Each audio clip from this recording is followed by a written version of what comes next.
Alors bonjour tout le monde, j'espère que tout le monde est en forme en ce samedi qui précède le dimanche des Rameaux.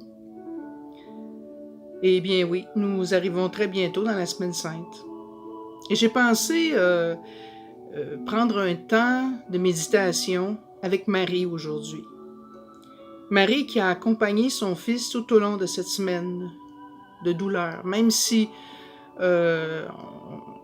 on ne le perçoit que très peu dans les Écritures. On peut imaginer que Marie était vraiment une des disciples préférées de Jésus. Et parce qu'il a dit à un moment donné, qui sont mes frères, qui sont ma mère, qui est ma mère, qui sont mes frères, ceux qui accomplissent la volonté de Dieu. Alors c'est qu'il voulait indiquer par là que sa mère suivait vraiment le chemin que le Seigneur a voulu pour elle. C'est une semaine qui est assez spéciale, la semaine sainte. Et avec les circonstances que nous vivons actuellement, il y a les spécialistes qui se sont penchés sur la question, qui nous disent que probablement que cette semaine et la semaine suivante, la semaine qui va continuer après Pâques, sont des semaines critiques en ce qui concerne la COVID-19. C'est toujours critique parce qu'il faut toujours être vigilant, il ne faut pas relâcher la vigilance au niveau des mesures que nous avons à prendre, au niveau de notre responsabilité personnelle et collective. Il faut toujours rester en mode d'attention et de vigilance et de prendre soin de soi pour mieux prendre soin des autres aussi en même temps. Mais c'est possible que cette semaine, on ait toutes sortes de chiffres qui sortent, des statistiques, des scénarios, des choses qui vont peut-être nous bousculer ou nous interroger à tout le moins. Et bien sûr, il ne faudra pas se laisser désarçonner par tout ça. Il faudra rester le regard fixé sur le Seigneur, dans la foi, en se disant que dans cette tempête que nous vivons, le Seigneur nous accompagne, il est présent dans notre barque. Et je pense que c'est le message que Marie aimerait nous laisser aujourd'hui. Elle qui a accompagné son fils tout au long du chemin de croix. Et la parole que Marie, parce que ce qui vient à mon esprit, veut probablement nous faire résonner à nos cœurs en ce moment, c'est « Faites tout ce qu'il vous dira ». Et je pense que c'est pour ça que le Seigneur, son fils, avait un si grand respect pour elle. C'est probablement la créature qui a le mieux compris ce que ça voulait dire de faire la volonté de Dieu. Et c'est pour ça que Jésus était lié à Marie, et il l'est toujours lié à elle, parce que ce qu'elle a dit aux serviteurs aux noces de Cana, lorsqu'elle leur a dit « Faites tout ce qu'il vous dira », elle l'a accompli elle-même, toute sa vie durant, avec Jésus. Elle-même, elle a été assidue à comprendre ce qu'était la volonté de Dieu à chaque instant de sa vie et à l'accomplir au fur et à mesure, au meilleur de ses possibilités. C'est pour ça que Jésus, en tout respect pour elle, lorsqu'elle a dit aux serviteurs « Faites tout ce qu'il vous dira », bien, il était, je dirais pas contraint, là, mais il était comme lié à sa mère, parce qu'il savait qu'elle avait tellement bien accompli la volonté de Dieu dans toute sa vie, il n'y avait pas le choix que de faire la sienne maintenant. Sa volonté, qui était Marie, dans le fond, qui voulait que cette fête, que cette noce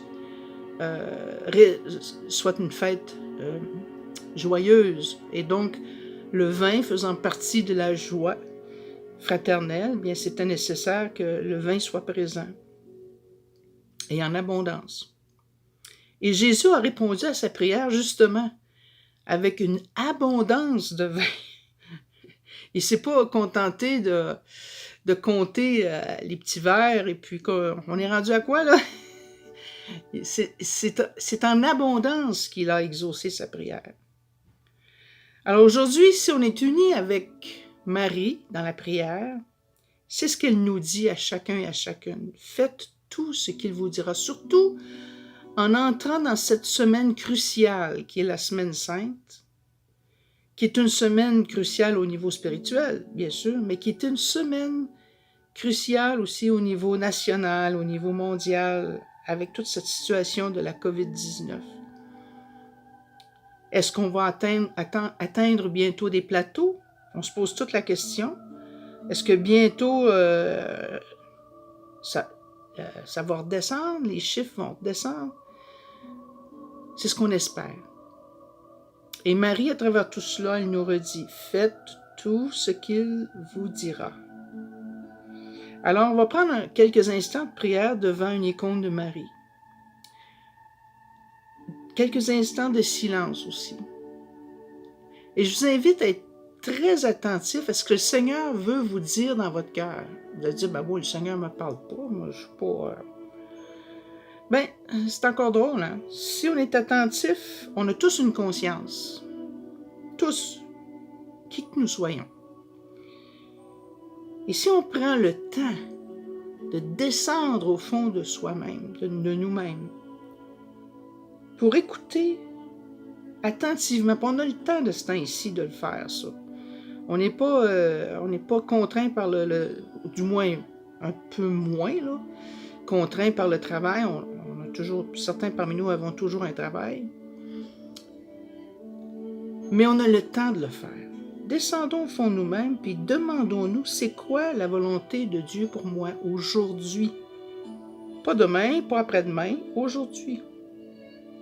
Qu'est-ce qu'il attend de moi? Pour certains, ça va peut-être être juste, bien, repose-toi donc, reste donc tranquille un peu. Arrête de courir à droite et à gauche. Pour d'autres, ça va être, qu'est-ce que tu dirais d'ouvrir le livre de la parole, le livre de la Bible, et de lire un petit extrait à chaque jour, pas long, juste un petit extrait, et de te laisser interpeller par ça. Puis pour d'autres, ben, ça va être peut-être de prendre le chapelet, de retrouver cette dévotion mariale qui est centenaire, qui est plus que centenaire, ou que c'est depuis le Moyen Âge qu'on a cette dévotion mariale qui est la reprise, c'est la salutation angélique, hein, dans Luc au chapitre 1er, l'ange qui dit à Marie, je te salue Marie, Shalom Myriam,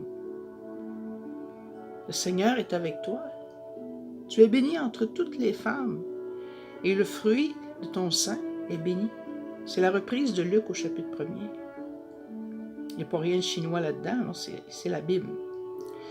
Alors, cette parole que nous répétons à l'intérieur de nous-mêmes, que nous redisons, cette salutation angélique que nous redisons, nous met en présence de Dieu, en présence de Marie, et nous met dans les dispositions que Marie, elle avait à l'intérieur d'elle-même, dans son cœur,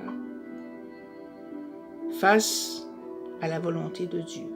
Et avec Marie, on peut dire, « Voici, Seigneur, ton serviteur, ta servante, qu'il me soit fait selon ta volonté. »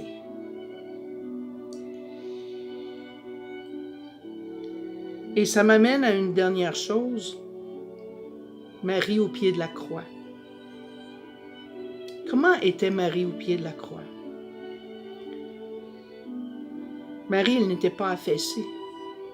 Bien sûr qu'elle portait une grande souffrance en elle. Quelle mère qui voit souffrir son enfant n'est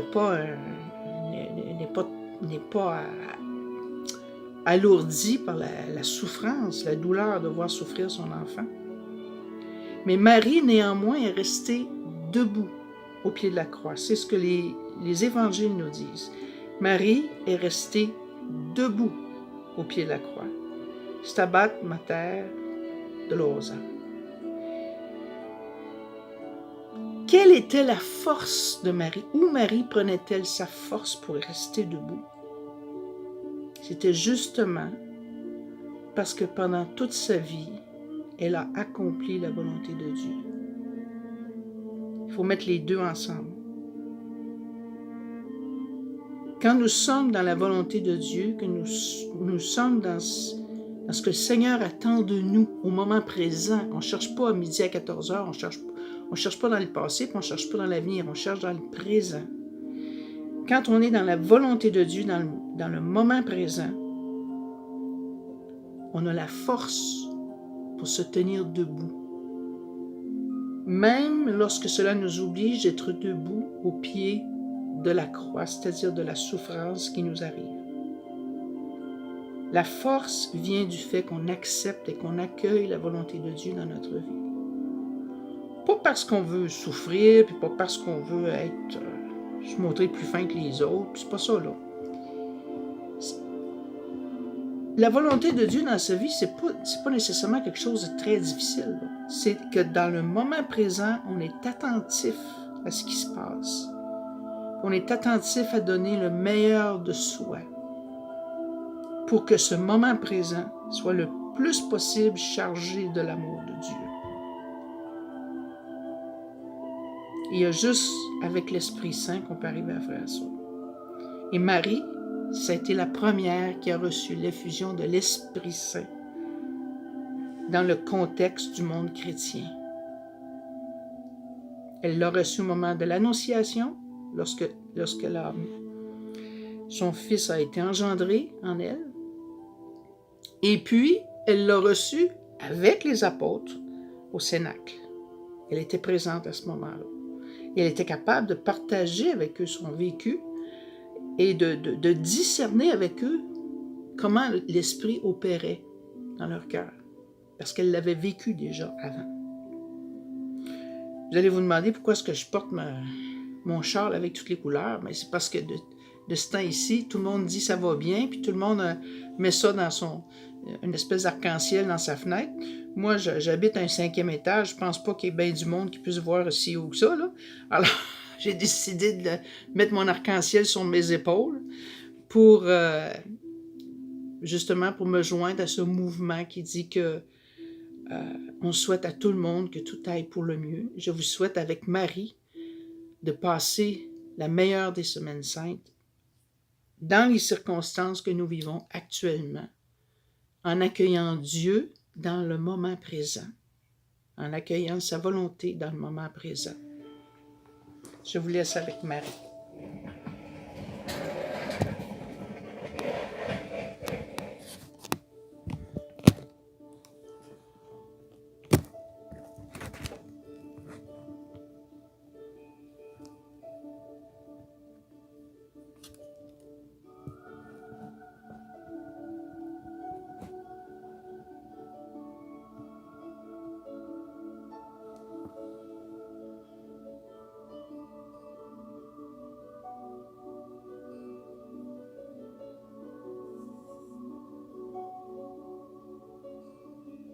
Oui, Marie,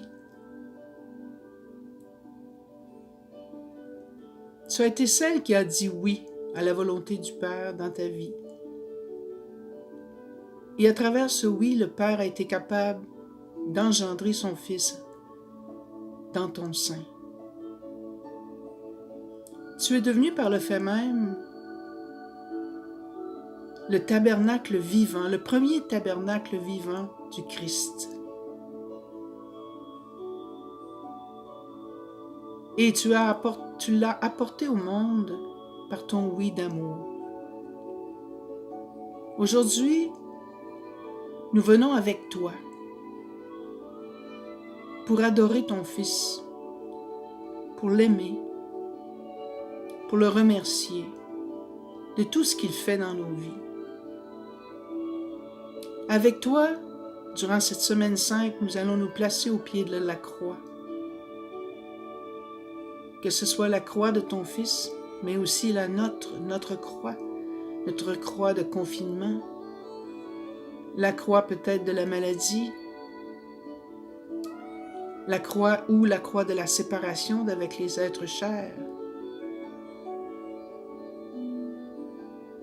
Nous allons nous placer avec toi au pied de la croix, avec cette espérance qui était la tienne, avec cette force qui était la tienne.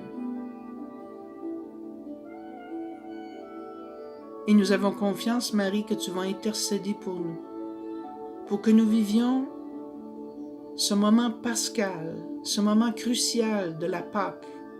Pâque qui veut dire passage. Pour que nous puissions passer à travers nos épreuves personnelles et notre épreuve collective. Avec ta grâce, avec ton intercession et avec la grâce du Christ, notre Seigneur. Amen.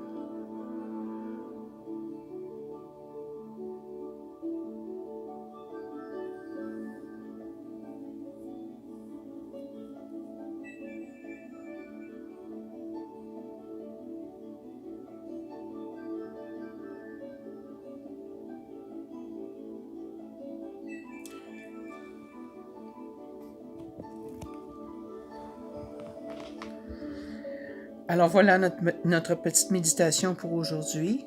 Je vous souhaite une très belle semaine sainte et surtout une traversée de Pâques qui soit, j'oserais dire, inoubliable dans le sens positif du terme, dans le sens que ce soit une véritable traversée qui vous amène à une autre rive, à une rive nouvelle, une rive de liberté et de vie, malgré tout ce que nous voyons, que nous constatons de mort et de confinement autour de nous. Que ce soit intérieurement parlant, un moment décisif de libération intérieure. Amen.